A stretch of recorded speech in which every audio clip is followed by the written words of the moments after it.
Bonjour les amis. Aujourd'hui, juste un petit coup de gueule en passant comme ça. J'en ai marre que dans mon pays, la France, dans le pays des droits de l'homme, dans le pays de la liberté d'expression, on passe de plus en plus son temps à casser professionnellement, à casser socialement des gens qui essayent juste de dire des vérités. Aujourd'hui, je vais vous parler de quelqu'un que je défends et que je vais défendre jusqu'au bout. C'est le professeur Christian Perron.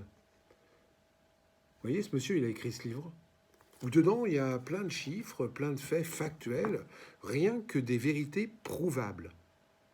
Bien entendu, il dénonce la gabegie du gouvernement sur la pandémie. Il dénonce Big Pharma qui, quelque part, payait des gens qui étaient là pour dire qu'il fallait surtout pas s'occuper de la chloroquine. Bref, un type qui dit des vérités. Et s'il ne dit pas des vérités, mais on a des lois en France pour faire des procès. On a des lois en France pour ce qu'on appelle faire un procès en diffamation.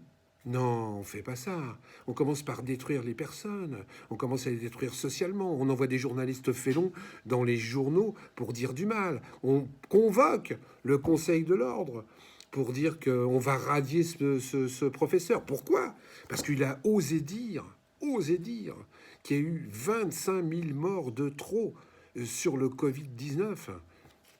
24 000, 23 000, de toute manière, il y en a eu trop. Est-ce que vous savez, par exemple, qu'il y a eu plus de 10 000 morts dans les EHPAD? 10 000 morts. Nos anciens, qui sont morts dans les EHPAD, tout seuls, avec quelquefois une piqûre qu'on leur faisait pour aller plus vite et autorisée par le gouvernement, en date du 28 mars 2020. Ça, c'est la réalité. Mais non, on n'attaque pas sur les chiffres, on n'attaque pas sur les faits.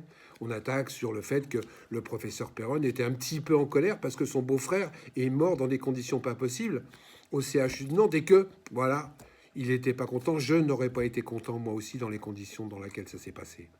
C'est une honte aujourd'hui d'attaquer les gens sur ce genre de fait. C'est une honte aujourd'hui pour nos gouvernants, pour les journalistes, de ne pas aller au fond du problème, de faire la surface et d'écouter la manipulation qu'on est en train de nous faire. Je défends et je soutiens le professeur Perron, comme je soutiens le professeur Raoult, comme je soutiens tous les lanceurs d'alerte qui, quelque part, essayent de dire des vérités en France et qu'on étouffe de plus en plus.